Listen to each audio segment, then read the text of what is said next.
ইয়াখরুজু মিন বাইনি সুলবি ওয়াত তারাইব। আল্লাহ তাআলা বলেছেন মানুষ তার নিজের সৃষ্টি সম্পর্কে চিন্তা করা দরকার।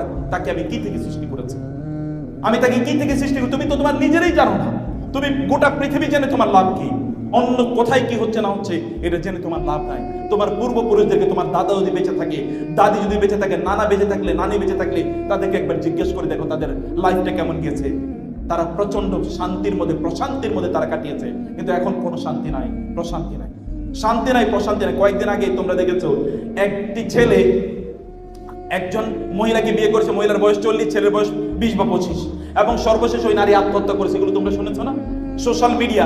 আচ্ছা, কেউ কি একজন তার চেয়ে একটু বেশি বয়সের কাউকে বিয়ে করতে পারে না? এটা কি ইসলাম নিষিদ্ধ করেছে?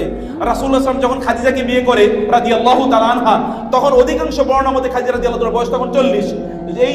এই বক্তব্যের ডিবেট আছে এখন। আধুনিক অনেক তথাকথিত অনেক স্কলাররা, তারা বিভিন্ন স্কলার এটা বলতে চায় যে না, বয়সের এজ গ্যাপ এত বেশি ছিল না। এজ গ্যাপ এত বেশি না থাকলেও খাদিজাতুল কুবরা রাদিয়াল্লাহু তাআলা আনহার বয়স রাসূলুল্লাহ সাল্লাল্লাহু আলাইহি ওয়াসাল্লামের চেয়ে বেশি ছিল। 15 না হলেও বেশি ছিল। এই ব্যাপারে কোনো দ্বিমত নাই।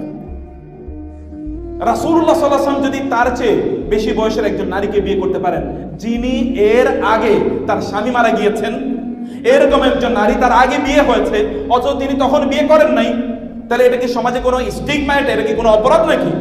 এটা নিয়ে কেন ট্রল করতে হবে, অথবা এটা নিয়ে কেন তাকে বিপদে থাকতে হবে এবং শেষ পর্যন্ত তাকে আত্মহত্যা করা লাগে? এটা কেমন সমাজ? এই সোশ্যাল মিডিয়া গোটা সমাজটাকে অস্থির করে দিয়েছে। এই মিডিয়ার পার্ট তোমার হওয়ার দরকার নাই প্লিজ। তার মানে কি তুমি মিডিয়ার পার্ট হবে না? সোশ্যাল মিডিয়াকে তুমি নিয়ন্ত্রণ করবে না?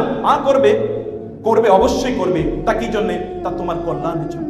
For the sake of, for example spreading Islam, আমরা সোশ্যাল মিডিয়া ব্যবহার করি।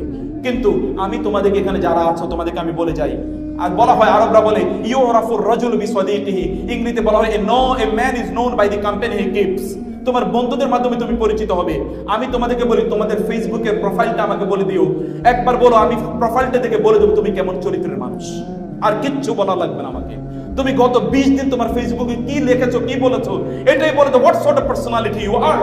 তুমি কেমন মানুষ, কেমন ব্যক্তিত্ব, এটা তারই প্রমাণ করে। উগ্রবাদীদের ফেসবুকে দেখবে উগ্র কথা বলছে, রাজনীতিবিদের ফেসবুকে গেলে তুমি রাজনীতি দেখবা। যে সিনেমা নাটক করে ওইখানে তার ওইটাই তুমি দেখতে পাবা। যে অশ্লীলতা করে ওর ফেসবুকে ওটাই প্রমোটেড হয়। আর যে দিনের কথা বলে তার ওইখানে কেবল দিনের কথা, কেবল কোরআনের কথা, হাদিসের কথা। অর্থাৎ তার ফেসবুকটা তার চরিত্র কিনা বলো তো?